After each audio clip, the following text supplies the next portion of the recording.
Step on it, mister. Come on, the light's turning green already. You heard that right. This soaking wet girl just hopped into a gleaming black armored car and barked orders straight at the most dangerous man in Chicago. One case of getting into the wrong car, and it opens the craziest story the underworld has ever seen.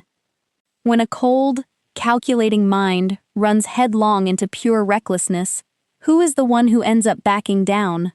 Before the story begins, don't forget to comment which city you're watching from, and enjoy the story.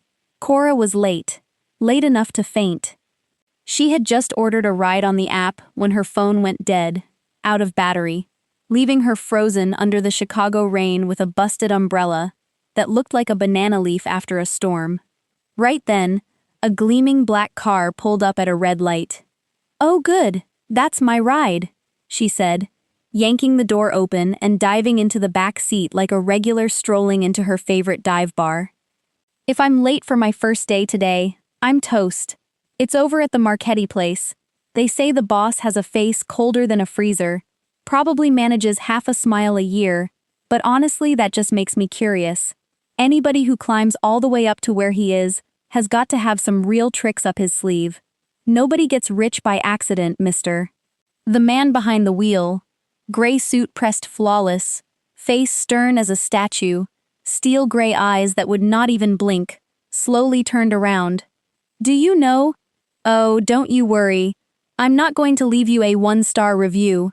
A driver who pulls over at exactly the right moment like this gets 5 stars plus a tip from me. Anyway, never mind. Traffic, red lights, GPS running in circles. I know all about it. Just go straight, and when you pass that cafe with the fancy French name, turn right. Oh, and that place sells pastries for $9 a piece. $9. After eating one, I wanted to call the cops and report a mugging in broad daylight." He blinked, once, then twice, as if doubting his own ears. She tugged at the collar of her shirt, yanking at it like it was strangling her. God, this shirt. Stiff as a suit of armor. At home I just live in hoodies and sweaters so I can actually breathe. But this shirt, I had to beg somebody to lend me. Lucky thing it fits just right. Otherwise, I'd have shown up to work in a t-shirt today, but whatever. Looks don't count for much. What's up here is what matters. He drew in a deep breath. The light turned green, and he quietly hit the gas. In the passenger seat, a man with shoulders like boulders turned around and stared at her, mouth hanging open as though he had just witnessed the impossible.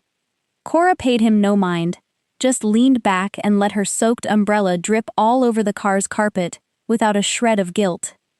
When the car pulled over to the curb, she pushed the door open, stepped out, then leaned back in and gave the driver a firm pat on the shoulder, in place of a thank you. "Thanks a lot, mister. You're my lifesaver, or the quietest driver I've ever had. Drive safe." And she had absolutely no idea that she had just gotten into the wrong car, the car of the man whose name alone sent a chill down the spine of this entire city, and that it was carrying her straight toward the most mortifying moment of her life.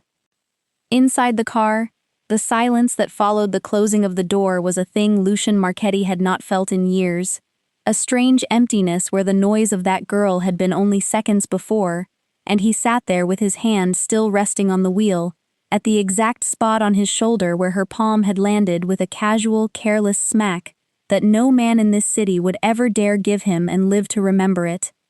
Enzo, folded into the passenger seat, like a mountain that had forgotten how to speak, finally turned around, his mouth working before any sound came out, and when it did, it came in broken pieces.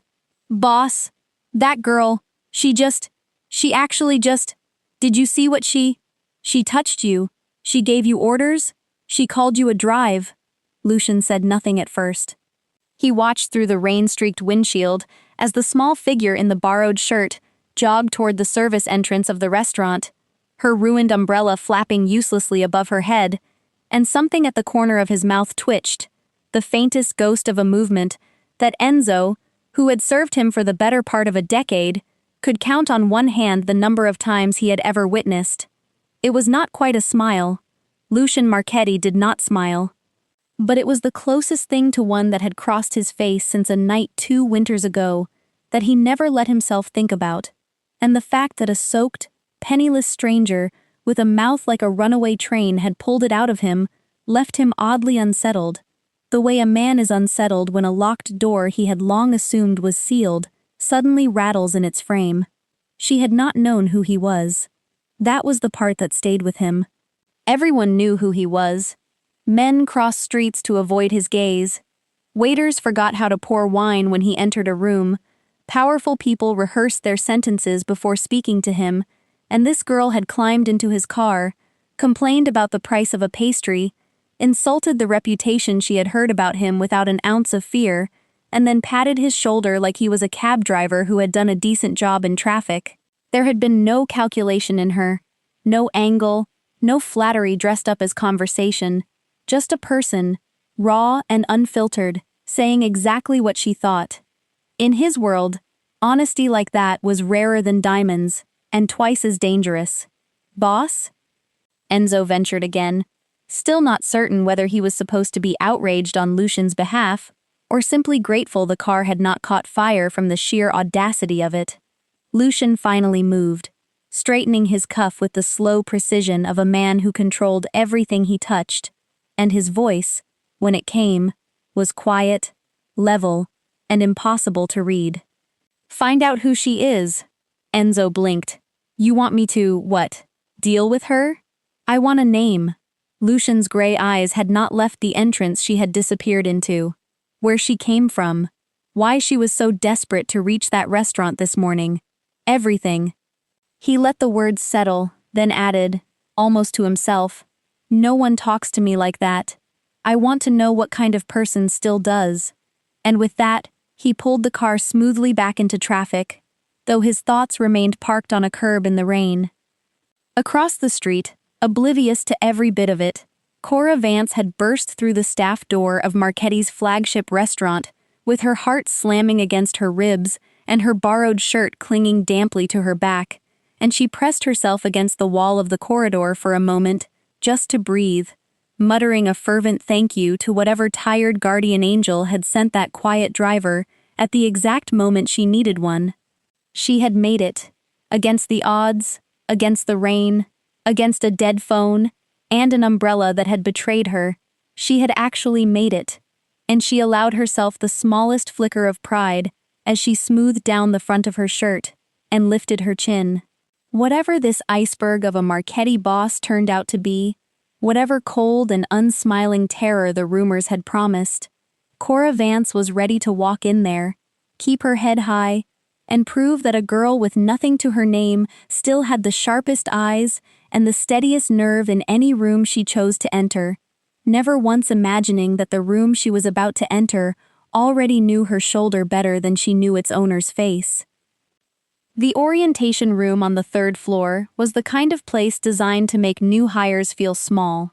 All polished marble and floor-to-ceiling windows that looked out over a Chicago still gray and dripping from the morning rain, and Cora sat in the 2nd row among a dozen other nervous newcomers trying very hard to look like someone who belonged there. She had wrung out her borrowed shirt, as best she could in the staff bathroom, finger-combed her damp hair into something resembling order, and now she sat with her hands folded in her lap, mentally rehearsing all the ways she intended to be the model employee, keep her head down, do the work, collect the paycheck, chip away at the mountain of debt that never seemed to shrink. A crisp woman in a charcoal suit was walking them through the rules, the dress code, the hours, the absolute discretion expected of anyone who worked under the Marchetti name, and Cora was only half listening, her stomach still growling about the breakfast she had skipped, when the woman suddenly stopped mid-sentence, straightened her spine like a soldier snapping to attention, and the entire room seemed to inhale at once. The door opened.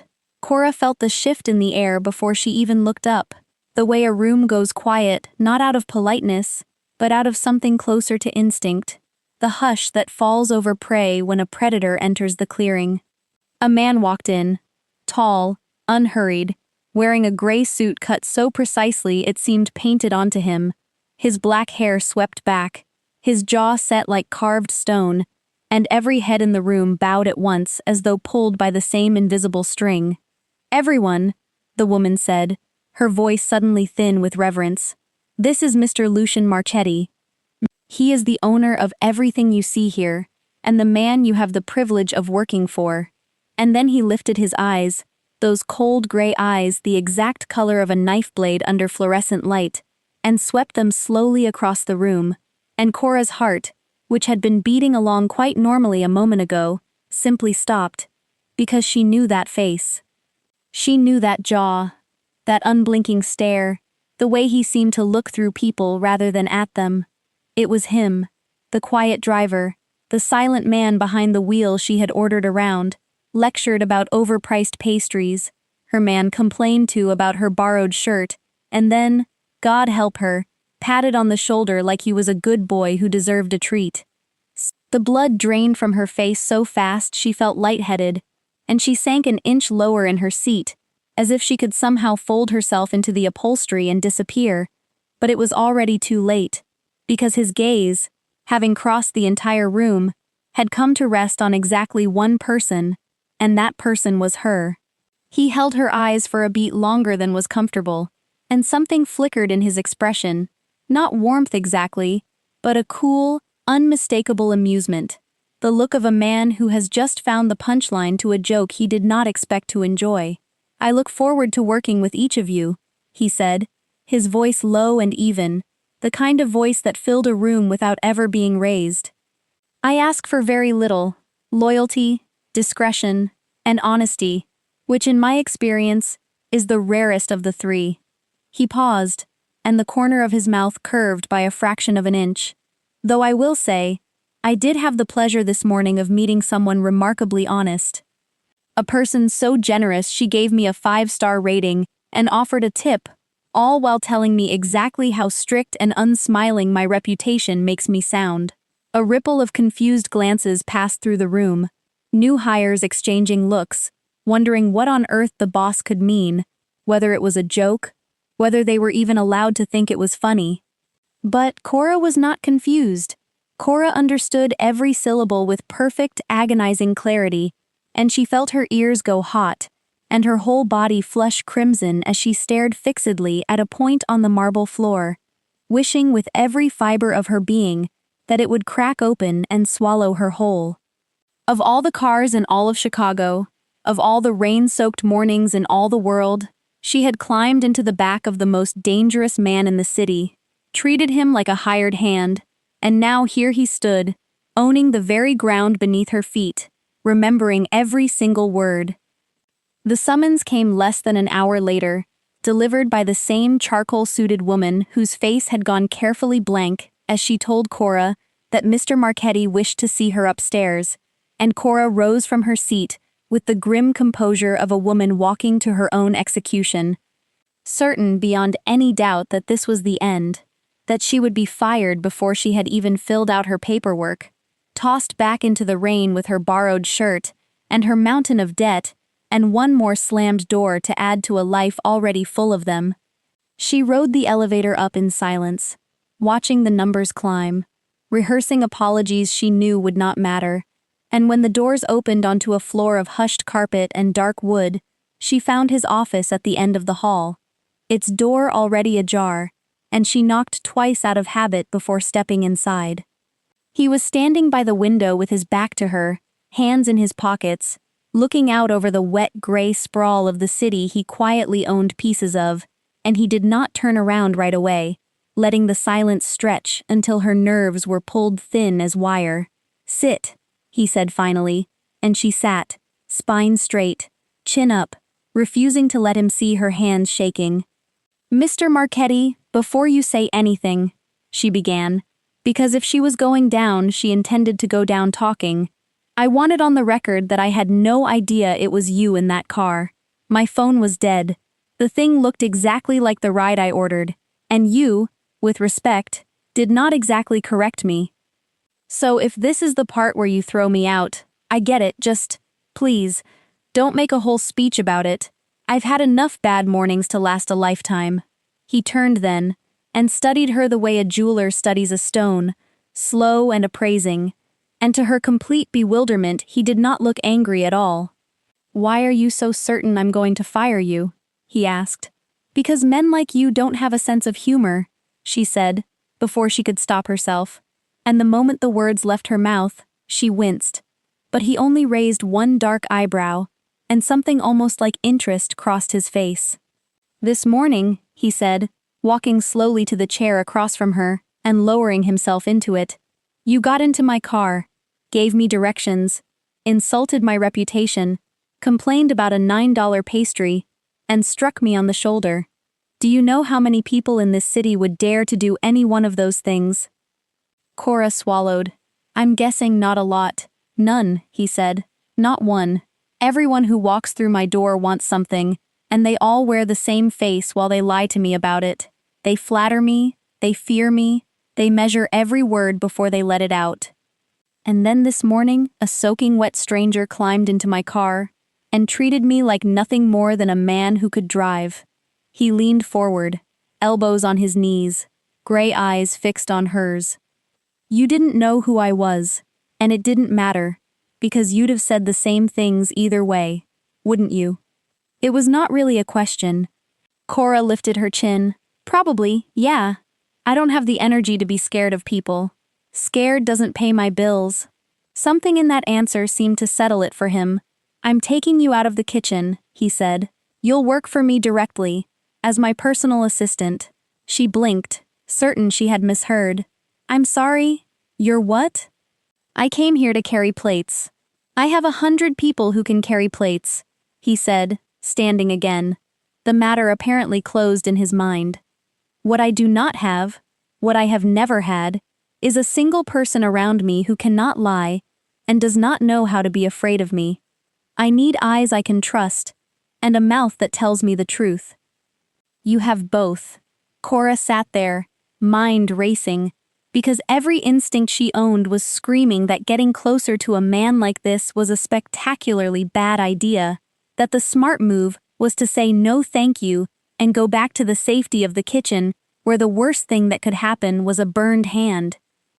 But then she thought of the debt, the letters, the numbers that never stopped climbing, the sister who was gone, and the promise she had made over a hospital bed to keep going no matter what.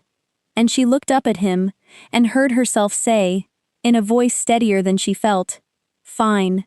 But I'm telling you right now, I don't do the whole yes sir, right away sir routine.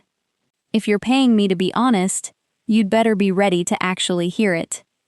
Her first real assignment came 3 days later, when Enzo appeared at her borrowed desk with the expression of a man who had lost an argument he never got to have, and told her flatly that the boss wanted her to oversee the setup for a private event that evening at the family's club downtown.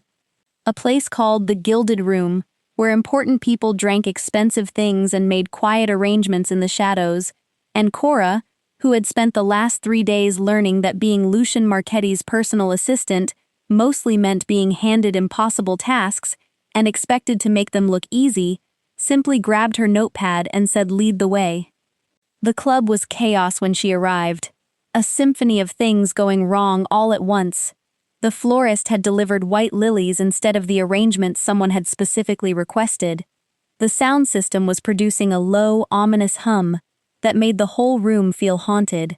Half the staff had no idea who was in charge, and the head bartender was threatening to walk out because a shipment of something French and unpronounceable had failed to arrive. Cora took one look at the whole disaster, rolled up the sleeves of the new blouse the company had provided, and got to work with the brisk efficiency of a woman who had survived far worse mornings than this. She rerouted the lilies to the entrance where they actually looked elegant, crawled behind the sound console in her good trousers, and found a loose cable that a technician twice her size had somehow missed, and when the bartender started listing all the reasons the night was ruined, she fixed him with a look, and said, "If you can pour whiskey, you can pour it into a nicer glass and nobody will know the difference.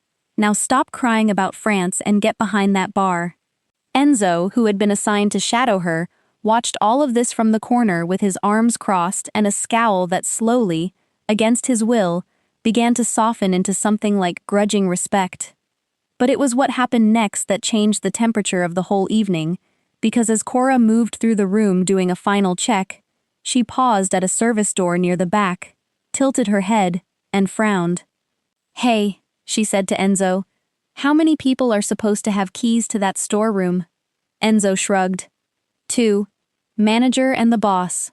"Why?"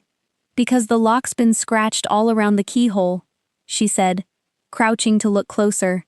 "Fresh scratches, like someone's been going in and out with something that isn't a key.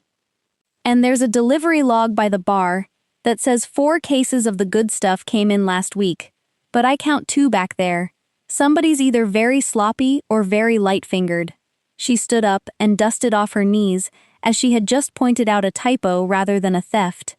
Enzo stared at her, and for the first time the wariness in his eyes gave way to something closer to alarm, because she had noticed in 10 minutes what the club's own people had missed for a week. What neither of them knew was that Lucian Marchetti had arrived quietly through the private entrance and had been standing in the shadow of the mezzanine for the last several minutes, watching. He had come to check on his new experiment, half expecting to find her drowning, and instead he had watched her turn a room full of catastrophes into a smoothly running machine, watched her charm a mutinous bartender and outwork men who had been in this business for years, and then, most interesting of all, watched her crouch by a scratched lock and read the whole story of a small betrayal from a handful of details no one else had bothered to see. He did not come down. He simply watched. His gray eyes narrowed in thought, that faint, unfamiliar pull at the corner of his mouth again, and when Enzo climbed the stairs a few minutes later to report what she had found, Lucian was already nodding before the words were out. "I know," he said quietly. "I saw." Enzo hesitated, then admitted what it plainly cost him to admit. "Boss, I'll be honest, I thought you'd lost it, promoting some girl off the street. But she's not. She's nothing. She sees things." Lucian's eyes stayed on the small figure below, moving through the golden light with her chin high and her sleeves pushed up. "No," he said, "she's nothing at all." And for the first time in longer than he cared to remember, he found himself genuinely curious about how the rest of an evening would unfold.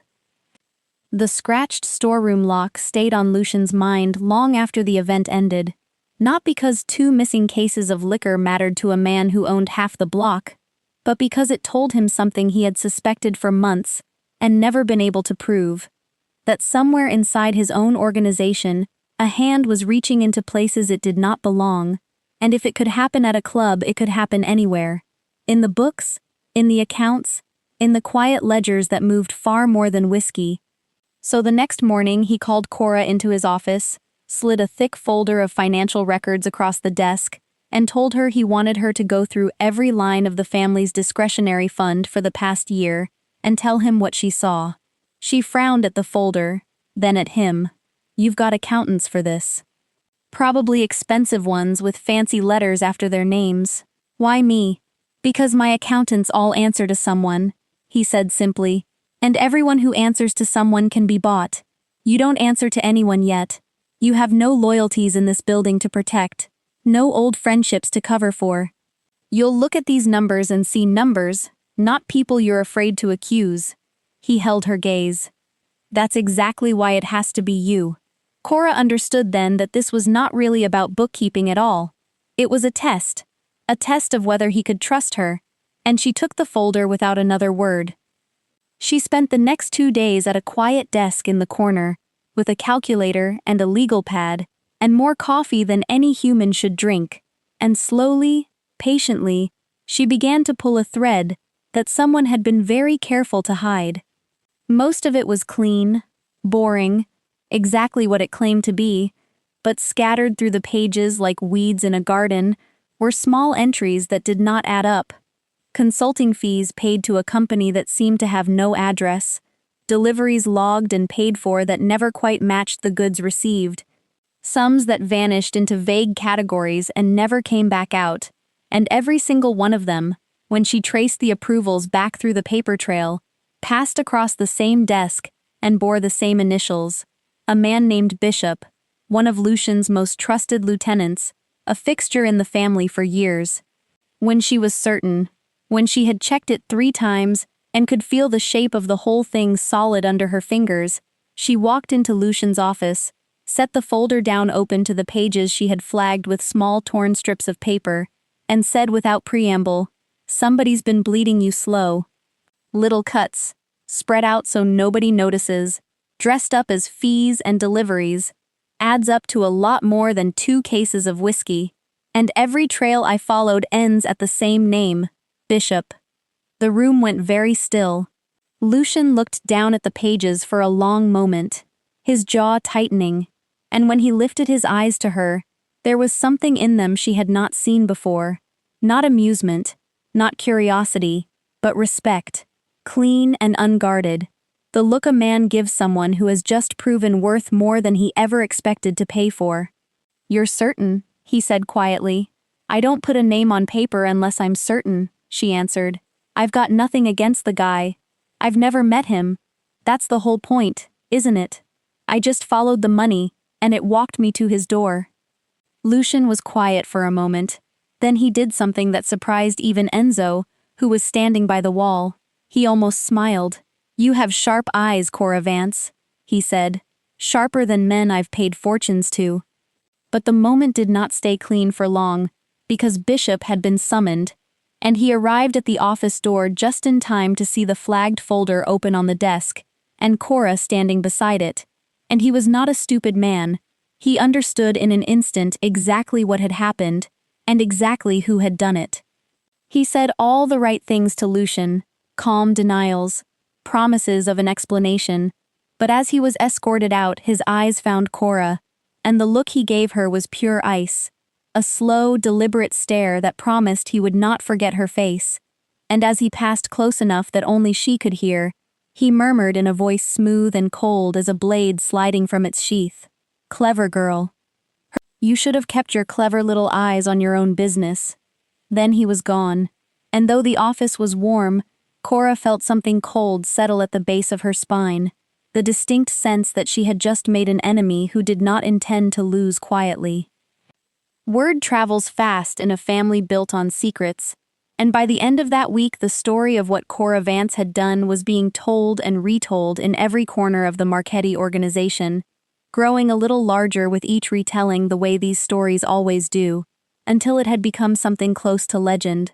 They said a girl off the street had climbed into the boss's own car and ordered him around like a taxi driver, had smacked him on the shoulder and lived, and then, as if that were not enough, had walked into the family's books and dragged a thief into the light that half the seasoned men in the organization had never once suspected. In the kitchens and the back rooms and the quiet corners where the muscle of the family gathered to smoke and talk, her name passed from mouth to mouth with a mixture of disbelief and something that was slowly, grudgingly, turning into respect. Some of the older men did not like it at all. A woman, an outsider, a nobody with no blood and no history in the family, suddenly close enough to the boss to whisper in his ear, and they watched her pass in the halls with narrowed eyes and folded arms. But others, the younger ones especially, looked at her differently now, stepping aside a little too quickly when she came through a doorway, nodding at her with a wary deference they had not shown the plate girl of 2 weeks ago, because in their world, power was not about size or blood, it was about who the boss listened to, and the boss, it was clear to everyone, had begun to listen to her. Tessa Brandt, who ran the front desk of the restaurant and had become Cora's one true friend in this strange new world, cornered her at lunch with her eyes shining and her voice dropped to a delighted whisper. "Do you have any idea what they're saying about you? You're a legend, an actual legend. There are grown men in this building, scary men, men I've watched make other men cry, and they lower their voices when you walk by. Someone told me one of the crew has started calling you the boss's blade. The boss's blade, Cora." Cora nearly choked on her sandwich. "That is the single most ridiculous thing I have ever heard. I found some bad math in a folder. That's it. That's the whole heroic saga. You patted the most dangerous man in Chicago on the shoulder and told him his coffee reputation was cold," Tessa said, ticking the points off on her fingers with obvious glee. And then you caught his most trusted guy stealing from him. If you'd tripped over a plant on the way out, it would be a movie." Cora rolled her eyes, but somewhere underneath the embarrassment, there was a small warm flicker she did not entirely know what to do with. The unfamiliar feeling of being seen, of being someone in a place where she had walked in expecting to be no one at all. What she did not see, what none of them saw, was the man watching all of it from a distance. Lucian Marchetti had heard the whispers too, had caught the new deference in the way his men treated her, and he found that instead of irritation, it stirred something in him that felt uncomfortably close to pride, a quiet, private satisfaction he had no name for. Watching this girl he had plucked out of the rain carve out a place for herself through nothing but nerve and a sharp mind. He stood at his office window one evening and watched her cross the courtyard below, laughing at something Tessa had said, utterly unaware of the eyes on her, and it was in that unguarded moment that the realization crept up on him and caught him completely off guard, because as he watched her he was not thinking about her usefulness, or her sharp eyes, or the thief she had exposed. He was thinking about the ice in Bishop's stare as he was led away, the promise buried in it, and he felt something tighten in his chest, a sudden fierce impulse he had not felt since the last person he cared about was taken from him. He wanted to protect her, and that, more than any threat Bishop could make, was the thing that truly unsettled Lucian Marchetti, because in his world, caring about someone was the most dangerous thing a man could do. The dinner was set at a restaurant so exclusive it had no sign on the door, the kind of place where a single table cost more than Cora made in a month, and Lucian had told her that evening in the car that he needed her there for one very specific reason: to keep a certain woman named Vivian Ashford at arm's length, while he tried to close a delicate deal with her family's shipping interests. "She's persistent," was all he said, in the flat tone of a man describing a recurring headache. "And she does not take direction from me. She takes it as encouragement." Cora, seated across from him in a borrowed dress that made her feel like a fraud in a museum, raised an eyebrow. "So I'm what, a human shield tonight? A very well-dressed body between you and a woman who won't take no for an answer?" "Something like that," he said. "Just interrupt me when she gets close. Be creative." Cora smoothed the dress over her knees and grinned. "Creative is my whole personality. This is going to be fun." And it was, in a way, because Vivian Ashford turned out to be exactly as advertised. A striking woman poured into red silk, who arrived trailing a cloud of perfume and swept toward Lucian with both hands out, and a smile that had clearly closed many doors it had no business opening, and the instant she leaned in and purred that it had been far too long. Cora appeared at Lucian's elbow with a bright, apologetic smile, and the announcement that his 8 o'clock car was confirmed, and the driver had specifically asked whether he still took his coffee strong enough to strip paint. And Vivian blinked, thrown off her rhythm just long enough for Lucian to step back and gesture toward the table. It went on like that all evening, a strange and delicate dance, Vivian circling closer with every course, resting a manicured hand on Lucian's forearm, murmuring something about how a man like him should not spend so many nights alone, and each time, just before the moment could ripen into something Lucian clearly wanted no part of, Cora materialized with an interruption so smoothly delivered that no one could take offense. "Mr. Marchetti, the manager needs to know if you prefer the private car around the back. Mr. Marchetti, I'm so sorry. There's a small matter with the account that truly cannot wait. Mr. Marchetti, your tie is crooked. No, honestly, it's driving me insane. May I?" And every time, over Vivian's perfectly styled head, Lucian caught Cora's eye and saw the mischief dancing there, the barely suppressed laughter, and he found himself fighting an urge to smile that he had not had to fight in years. By the time dessert arrived, Vivian had finally accepted defeat, gathering her clutch and her wounded dignity with a chilly little farewell, and when she was gone, Lucian let out a slow breath that was almost a laugh. "You," he said, "are a menace." "I prefer highly skilled improvisational specialist," Cora said, spearing a piece of the ridiculously expensive cake he had insisted she try. "You're welcome, by the way. That woman was 30 seconds from proposing." He walked her out afterward, the two of them stepping into the cool Chicago night, while Enzo brought the car around. And for a moment, they simply stood there on the quiet sidewalk under the amber glow of a street lamp. The noise of the city hushed and far away, and something in the air between them had shifted, gone softer and more uncertain than either of them quite knew how to handle. "Thank you for tonight," Lucian said, and his voice had lost its usual cool edge, gone lower and more genuine than she had ever heard it. "I don't remember the last time an evening like that was tolerable. You made it almost enjoyable." "Careful," Cora said lightly, though her heart had begun to do something unfamiliar in her chest. That almost sounded like a compliment. "People will talk." He looked at her then, really looked, his gray eyes moving over her face in the lamplight. And when he spoke, his voice was quiet and certain, and entirely without its usual armor. "You looked dangerous tonight, Cora." Just that. And then the car pulled up, and he opened the door for her, the way no one had ever opened a door for her in her life, and Cora slid into the seat with her cheeks warm and her pulse stumbling over itself, and she stared out the window the whole way home, replaying 3 small words, telling herself firmly that it meant nothing, that she was being ridiculous, that a girl like her had no business feeling her heart skip for a man like him, and not believing a single word of it.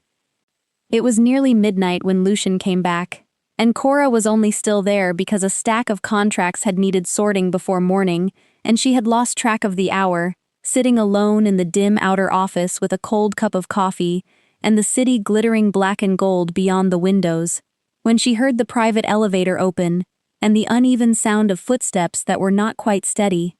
She was on her feet before she knew why, and when he came into the light she understood, because Lucian Marchetti, who never had a hair out of place, was moving carefully with one arm held close to his side, his jacket gone, his shirt torn at the shoulder and stained dark, a rough bandage wrapped hastily around his forearm and already coming loose. He stopped when he saw her, and for a moment something flickered across his face that might have been embarrassment, the look of a man who had not wanted to be seen like this by anyone, least of all her. "You should go home," he said, his voice rough. "It's late." "Yeah, well, so should you," Cora said, and instead of leaving, she crossed the room, took one look at the mess of his arm, and let out a long breath through her teeth. "Sit down before you fall, and don't argue with me. I've patched up worse than you on a kitchen floor with a sewing kit, and no complaints."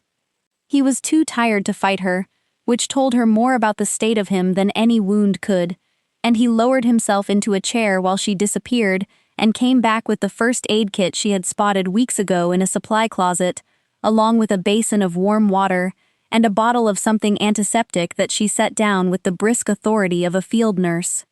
She worked in silence at first, unwinding the ruined bandage, cleaning the shoulder with a gentleness that sat strangely against her muttered grumbling. "Look at you, the most powerful man in the city, and you can't even wrap a bandage so it stays on.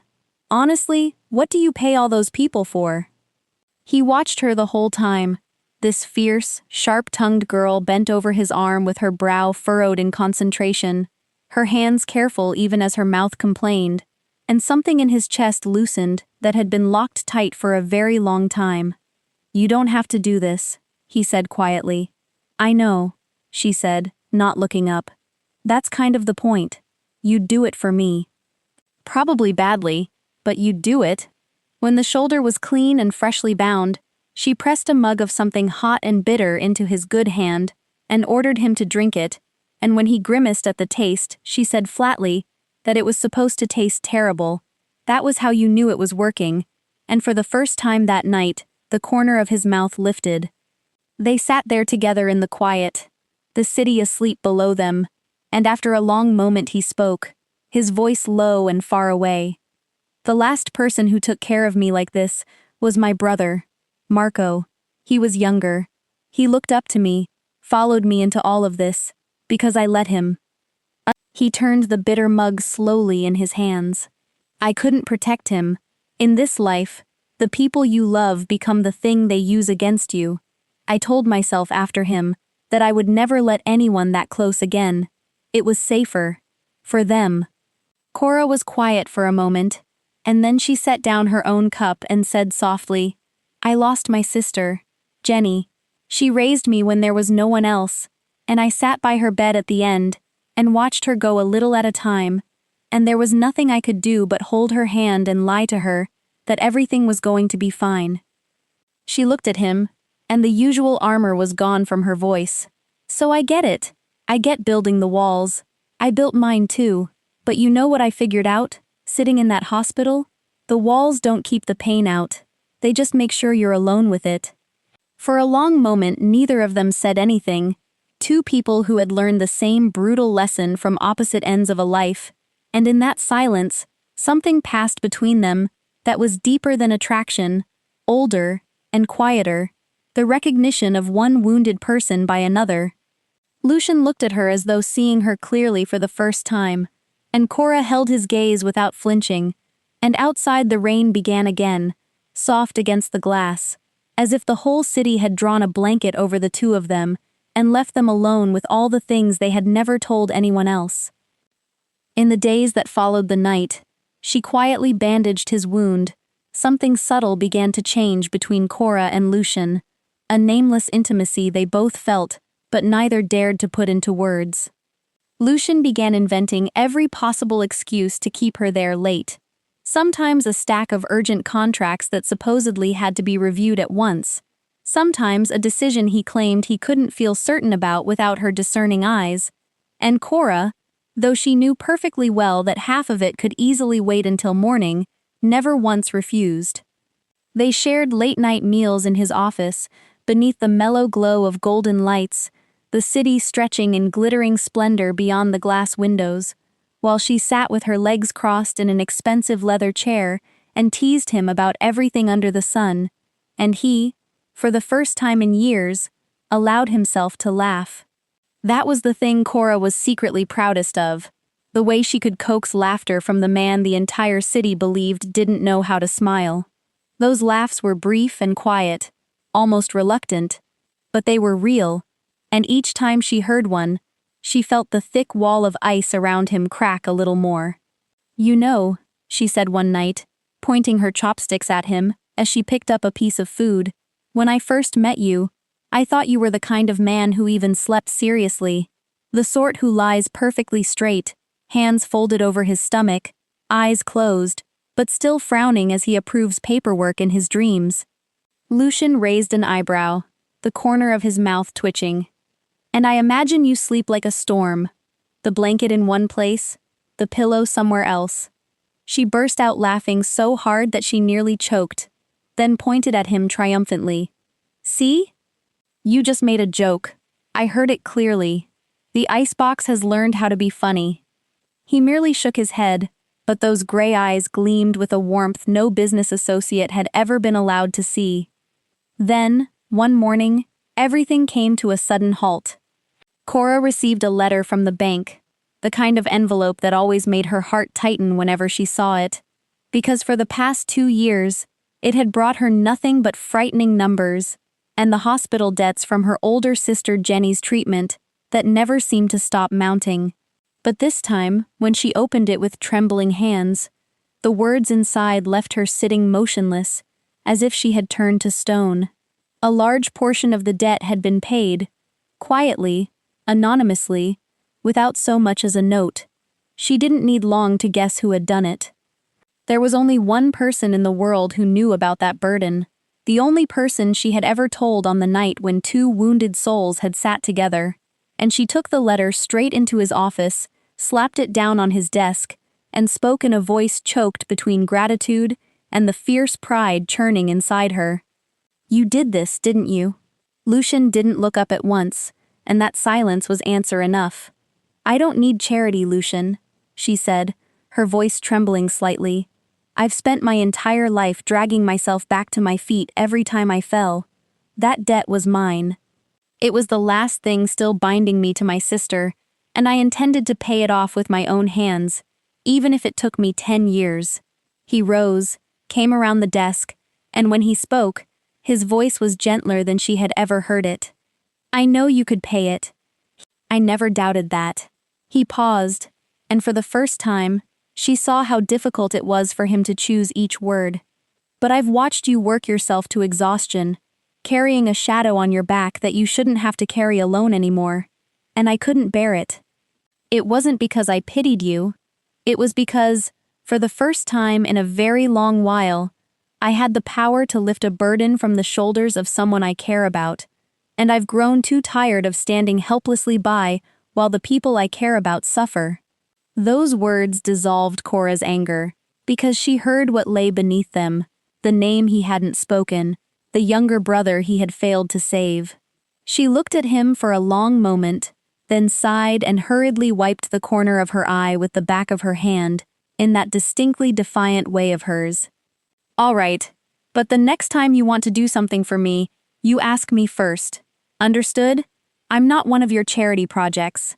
"Agreed," he said, the corner of his mouth curving slightly again. "On one condition. You stop calling me an icebox." "Not a chance," she replied at once, and they both laughed, and in that moment, surrounded by the warm light of the office, and a debt that was no longer hers to carry alone, neither of them realized that they had crossed a line from which there was no turning back, that the fragile, tender warmth growing between them had already become powerful enough that one day, when it was torn from their grasp, it would leave behind a wound deeper than either of them dared imagine. The Marchetti family held a gala every year in a grand ballroom that dripped with chandeliers and old money, a night when the legitimate face of the empire came out to shine, and Cora arrived in a deep midnight blue gown that Tessa had bullied her into borrowing, feeling every bit the imposter as she stepped into a room full of people who had never once in their lives wondered how they would pay for anything. She hovered near the edges at first, telling herself she was only there to work, but she had not been in the room 10 minutes before she felt him find her across the crowd, and when she turned, Lucian was already moving toward her, devastating in a black suit with no tie, his gray eyes fixed on her as though no one else in the room existed. "Dance with me," he said, and it was not quite a question. "I don't dance," Cora said. "I'm more of a stand awkwardly by the food table kind of girl." "Neither do I," he said, and held out his hand anyway. "So we'll be terrible together." She took it, because apparently she could not seem to say no to this man about anything, and he led her onto the floor as the music slowed, and to her surprise the terror faded almost at once, because he was steady and sure, and he held her like she was something worth holding, and as they moved together the enormous glittering room seemed to blur and fall away until there was nothing left but the warmth of his hand at her back and the quiet certainty in his eyes. For one perfect moment, Cora Vance forgot that she was poor, forgot the debt and the walls and the long years of being no one's priority, and simply let herself be a woman dancing with a man who looked at her like she mattered. And then a voice cut through the spell, a voice she had spent 2 years trying to forget, and everything inside her went cold. "Cora? My God, is that you?" She turned, and there he was, Ryan Cole, older and smoother but unmistakably the man who had drained her savings and walked out the door the very week her sister was dying, leaving her alone with the grief and the debt and the wreckage of everything. And now here he stood, in an expensive suit, with a glass of champagne, and a smile like nothing had ever happened. "You look incredible," he said, his eyes moving over her in a way that made her skin crawl. "I heard you were working for Marchetti now, little Cora, running with the big fish. Who would have guessed?" Every old wound she had spent 2 years stitching shut tore open at once. The humiliation, the abandonment, the memory of standing in an empty apartment with a stack of unpaid bills, and a phone that had stopped ringing, and for a moment she could not find a single word, this woman who always had 100 of them. But she did not have to, because Lucian stepped forward, and though his voice stayed perfectly calm, there was something beneath it that made the air itself feel colder. "And you are?" "Ryan Cole. I work with one of your shipping partners." Ryan extended a hand that Lucian did not take. Cora and I go way back. Old friends. Is that what you were? Lucian said, his gray eyes moving slowly over the other man, with the flat, unimpressed assessment of a predator deciding whether something was even worth the effort. Because from where I stand, you look like a man who left when it counted. And in my experience, the measure of a person is not who they are when things are easy. It's who they are, the week everything falls apart. Ryan's smile faltered, the color draining from his face as he realized exactly whose attention he had drawn, and he stammered something about it being good to see her, and retreated into the crowd as quickly as dignity allowed. Cora stood there with her heart pounding, half in shock, and when she finally looked up at Lucian, she found him watching her with an expression that undid her completely. "You didn't have to do that," she said quietly. "I know," he said. Then he took her hand again, drawing her back toward the dance floor, and lowered his voice until it was meant for her, and no one else. "Tonight, I wanted to be wherever you were, Cora. That's the whole reason I'm still standing in this room."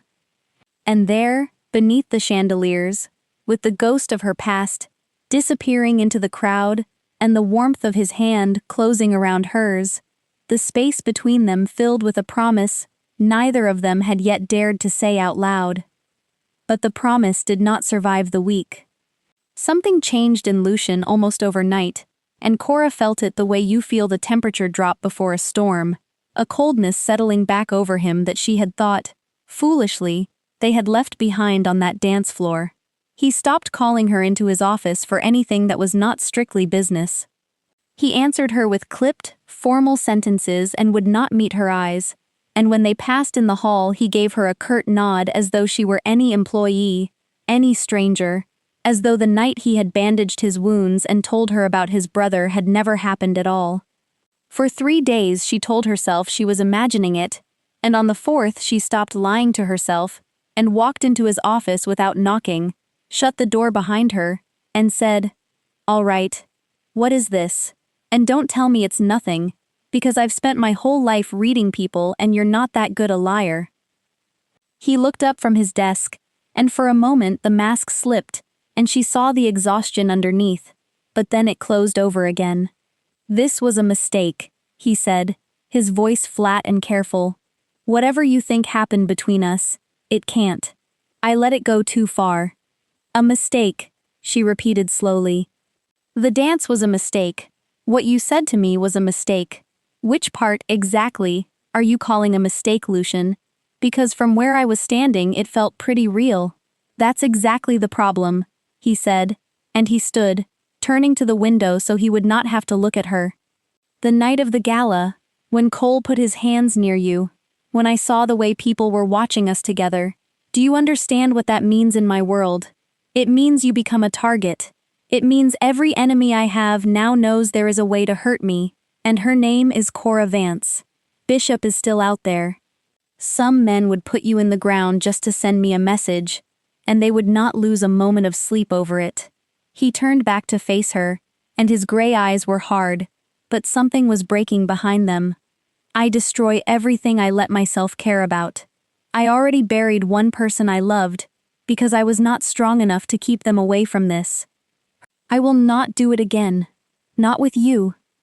Cora stood very still, and when she spoke, her voice shook with a hurt that went all the way down. "So that's it. You've decided.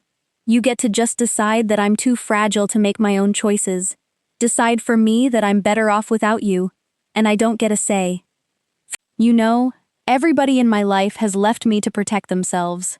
My parents, Ryan, everybody. You're the first one who's ever dressed it up as protecting me." She shook her head, blinking hard. "Don't do me any favors, Lucian." And then she turned and walked out before he could see her cry, her heels sharp against the marble, and she did not look back. What she never saw was what happened the moment the door closed behind her, when Lucian sank slowly into his chair, pressed a hand over his eyes, and then, in a voice low and rough, called Enzo in and gave him a single quiet order. Watch her. Every hour of every day, from a distance she must never notice. If anyone so much as looks at her wrong, I want to know before they finish the thought. Enzo nodded and said nothing, because he understood what his boss could not say aloud, that a man does not guard with his life the thing he has truly let go of. And the next morning, when Cora arrived at her desk, still hollow-eyed and raw, she found a single envelope waiting for her, her name written across it in his precise, controlled hand, and inside, one folded sheet of paper with only a few lines. You came into my life like light, through a door I thought I had sealed for good, and that is exactly why I have to close it. You deserve a life full of that light. I live in the dark, and everything I touch, I dim. Forgive me. She read it 3 times, then folded it carefully, and pressed it flat against her chest, and for a long moment, she simply sat there, not crying, not moving, holding the letter of a man who was breaking both their hearts in the name of keeping her safe. That night, Cora sat alone in her small apartment, with the letter open on the table in front of her, and a single lamp burning against the dark, and she read those few lines over and over, until she knew them by heart, and somewhere in the reading her hurt began, slowly, to change shape into something harder and clearer. She had been left before. She turned the paper over in her fingers and let herself remember, not to wallow but to measure, the way you run your thumb over an old scar to remind yourself it healed. She remembered being very small and learning early that the people who were supposed to stay did not always stay, that she had grown up passed from one place to the next, always the new girl, always the one who learned not to unpack her heart, because she never knew how long she would be allowed to keep it anywhere. She remembered the one person who had broken that pattern, her sister Jenny, who had taken her in when there was no one and nothing, who had worked herself to the bone so that Cora would have a door of her own to come home to, who had taught her that being poor was not the same as being small, and that a person with nothing could still have everything that mattered. And she remembered the end of it, the long gray months at the hospital, sitting by the bed holding a hand that grew thinner every week, watching the only family she had ever known slip away from her one quiet breath at a time, and how she had promised, in that room that smelled of antiseptic and fading time, that she would keep going, that she would not let the world make her hard, that she would live.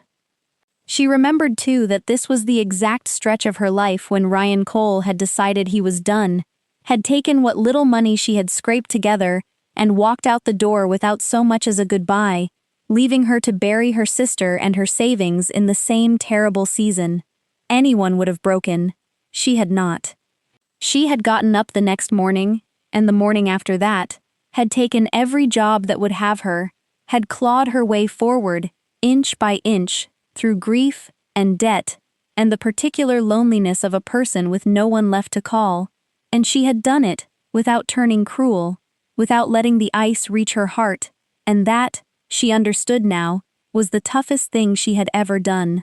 So as she sat there with Lucian's careful, cowardly, heartbreaking letter in her hands, something in her straightened its spine. She was not the fragile thing he imagined he was protecting.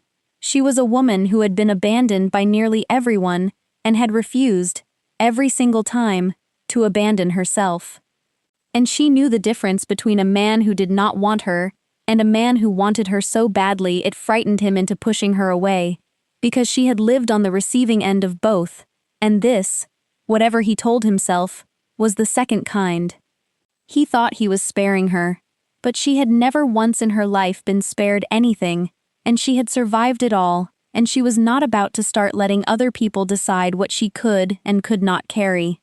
If Lucian Marchetti believed she would simply read his pretty letter, bow her head, and disappear quietly into the light he thought she deserved, then for all his sharp eyes he had misjudged exactly one person in this city, and it was her. She folded the letter one last time and set it down, and when she looked up, her eyes were dry and steady, and burning with a quiet, familiar resolve, the same one that had gotten her off every floor she had ever been knocked down onto. She was done being left. This time, she was going to be the one who decided how the story ended. Bishop had spent the days since his exposure watching his careful life come apart, cut off from the family's money, his name whispered now with contempt in the same rooms that had once shown him deference, and in the cold arithmetic of a cornered man, he had decided that if he was going down, he would first collect the debt he felt he was owed, and the girl who had ruined him was going to pay it. He knew her routine because he had once been trusted enough to know everything, and one evening as Cora left the office later than usual and cut through the quiet parking structure toward the bus stop she could not afford to skip, a car she did not recognize rolled slowly up beside her, and Bishop stepped out with two men and a smile that did not reach his eyes. "Clever girl," he said, the same words he had left her with weeks ago, only now there was nothing smooth about them. "You cost me everything. I thought it was only fair you understand exactly what that feels like." Cora's heart slammed against her ribs, but she did not run, because running was what prey did, and she had decided a long time ago never to be that again. So she lifted her chin and met his eyes and said, in a voice far steadier than she felt, "You want to blame me because you got greedy and I could count. That's not on me, Bishop. That's on the man who thought nobody was watching." It was the wrong thing to say, and the right thing to say all at once, because it bought her 3 seconds of his ugly, sputtering anger, and 3 seconds was all it took. What Bishop did not know, what he could not have known, was that from the moment Cora had walked out of the building, a shadow had been moving quietly behind her, because Enzo had not missed a single one of her evenings since the night Lucian gave him his order. And the instant that unfamiliar car had slowed, Enzo had already made 2 things happen. He had started moving, and he had made one call. Across the city, Lucian Marchetti was standing in his darkened office, staring at a letter he regretted the moment he sent it, when his phone lit up with 3 words from Enzo that stopped his heart cold. "They have her," and he was moving before the screen had gone dark. Down through the building and into a car that tore through the wet Chicago streets faster than any law allowed. And for the entire endless drive, there was only one thought in his head, drowning out every careful reason he had ever built for pushing her away. Not her. Not her. Please. Not her too. He arrived at the parking structure just as it was all coming to a head, and what followed happened fast and hard, and mostly in the shadows between the concrete pillars, a confrontation of raised voices and sudden movement, and the particular chaos of dangerous men colliding. And when it was over, Bishop and his 2 men were on the ground and no longer a threat, and Lucian did not spare them a second glance, because he had already crossed the distance to where Cora stood pressed against a pillar, shaken but unbroken, her eyes wide and her hands trembling, and her chin, impossibly, still lifted. He took her face in both his hands, as though he needed to prove to himself she was real, his composure gone entirely, his voice raw in a way she had never heard from him. "Are you hurt? Look at me. Are you hurt?" "I'm fine," she managed, though her voice cracked on it. "I'm okay. You came." "Of course I came," he said, and something in him seemed to break open as he said it, all the walls he had spent a lifetime building crumbling at once in that dim and echoing place. "I told myself I could keep you safe by keeping you away. I sent you that letter. I pushed you out, and it almost got you killed anyway. Do you understand what I understood in that car? That there is no version of this where you are safe from my world and also somewhere I cannot protect you. Pushing you away didn't save you. It just meant I almost lost you alone." He pressed his forehead to hers, his breath shaking. "I can't do it. I can't stand here and pretend I don't. I am done being a coward about you, Cora Vance." He took her home that night, not to the office, and not to any of the cold and careful places his life was made of, but to a quiet room where he made her sit down and wrapped a blanket around her shoulders and pressed a warm cup into her still trembling hands, with a clumsiness that would have made her laugh on any other night. And only when he was certain she was steady did he lower himself into the chair across from her, and finally, after a lifetime of keeping everything locked behind that stone face, begin to take the armor off piece by piece. "That letter I sent you," he said, turning the words over slowly as they cost him something, "was the most honest thing I have ever written, and also a lie. and I need you to understand the difference. It was true that I live in the dark. It was true that I have lost people to this life, and that being close to me carries a danger I would give anything to spare you. But the part that was a lie was the part where I pretended I was doing it for you. I wasn't. I was doing it because I was afraid. He looked down at his hands, the hands of a man the whole city feared, and they were not quite steady. My whole life I have known exactly who I am supposed to be.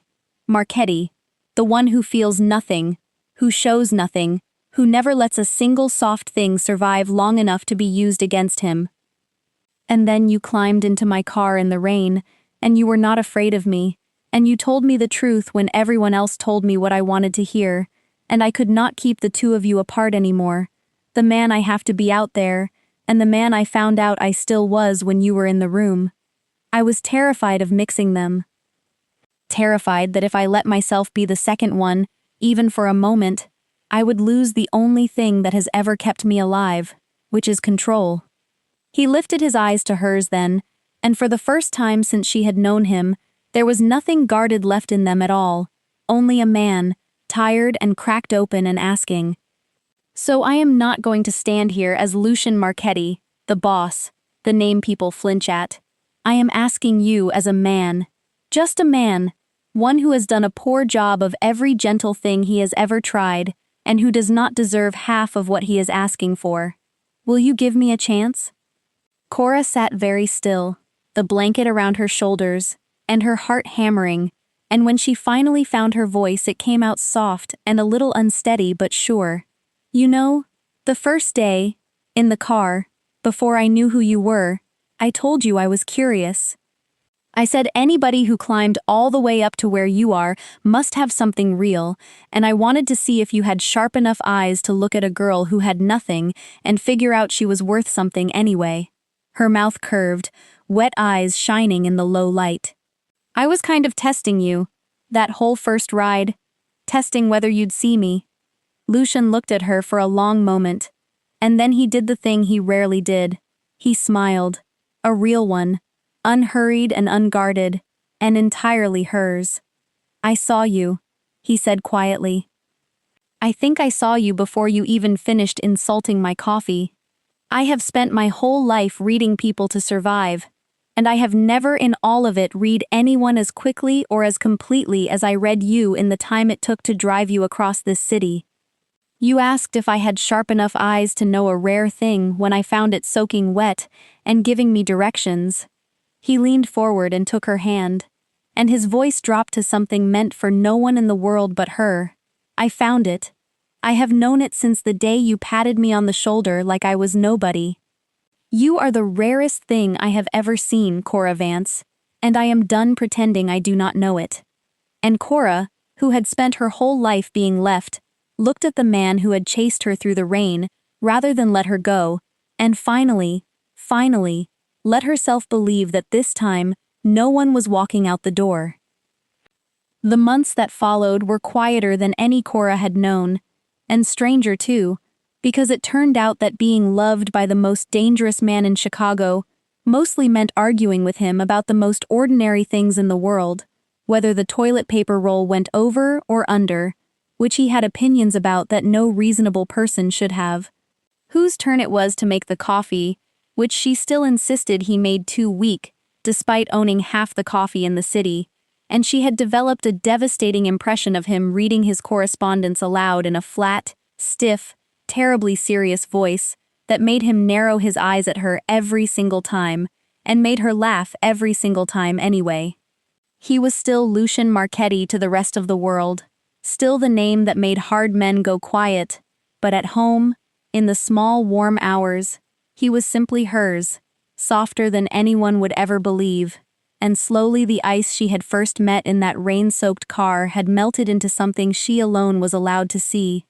And then one evening he told her to come downstairs, that he had something to show her, and when she stepped out into the cool night she found the black car, that same sleek black car she had once climbed into by mistake, parked under the glow of the city lights with the door open, and Lucian standing beside it, in a way that made her heart begin to pound before she understood why. "What is this?" she said, suspicious the way she always was of anything that looked too much like a scene. "It's the car," he said simply. "You once got into this car, thinking it would take you to an ordinary job on an ordinary day, and instead, it drove you straight into me and turned my entire life upside down. It seemed only right to end where we began." Then Lucian Marchetti, who knelt to no one, went down on one knee, on the wet pavement beside that fateful car, and Cora's hand flew to her mouth. "You told me that first morning that nobody gets rich by accident, that anyone who climbs as high as I had must have something real in them, and you said you were curious whether I had sharp enough eyes to know a rare thing when I saw one. I have spent every day since proving to myself that I do. You showed up in my life in a borrowed shirt complaining about a $9 pastry, you gave me a rating and offered me a tip, and you patted me on the shoulder like I was nobody at all, and it was the single best thing that has ever happened to me." He opened a small box, and inside sat a simple, elegant ring that caught the city lights. "Marry me, Cora Vance. Argue with me about the coffee for the rest of my life. Get into the wrong cars, and make everything impossible, and never once let me become the cold thing I used to be. Marry me." And Cora, who had been left by nearly everyone she had ever loved, and had learned to expect nothing and ask for less, looked down at the man kneeling in the rain for her, and said yes through her tears, yes 100 times. And when he slid the ring onto her finger and rose to his feet, she did the only thing that felt right. She reached up and patted him once on the shoulder, that same casual smack from that same first morning, only this time her hand lingered, sliding up to rest against his cheek, and he covered it with his own and held it there. The wedding came only a few weeks later, small and warm and entirely their own, held in a garden strung with soft lights, no vast ballroom, no crowd of strangers, just the handful of people who had truly earned a place in their story, with Tessa crying before the ceremony even started, and Enzo, that mountain of a man, standing guard at the door with suspiciously wet eyes of his own. The invitations had made everyone smile, because printed at the bottom of each one, in elegant script, was a single line: "If you get into the wrong car, then you have understood the spirit of this occasion." Cora walked toward him in a simple flowing dress, with her chin high and her eyes shining, no longer the girl with nothing who had braced herself against the world, but a woman who had been seen, completely and finally, by someone who was never going to look away. And as she reached him, Lucian leaned close, and murmured that she looked dangerous. And she laughed and told him he looked almost human, and they held each other under the lights and understood, both of them, that the most ridiculous mistake of her life had turned out to be the one thing that saved them both. Because sometimes you get into the wrong car, and it carries you straight to the place you were always meant to be. And if this story touched something in your heart, if Cora and Lucian made you laugh or made your eyes sting just a little, please take a moment to subscribe to our channel, to like this video and share it with someone who believes that even the most broken road can lead somewhere beautiful. Because your support is what allows us to keep bringing you a new story every single day. We would truly love to hear from you. So tell us in the comments how this story made you feel, which moment stayed with you, what you carried away from it, because every word you share is read with genuine gratitude and warms our hearts more than you know. Until next time, we wish every single one of you watching good health, a peaceful spirit, and days filled with quiet joy and laughter.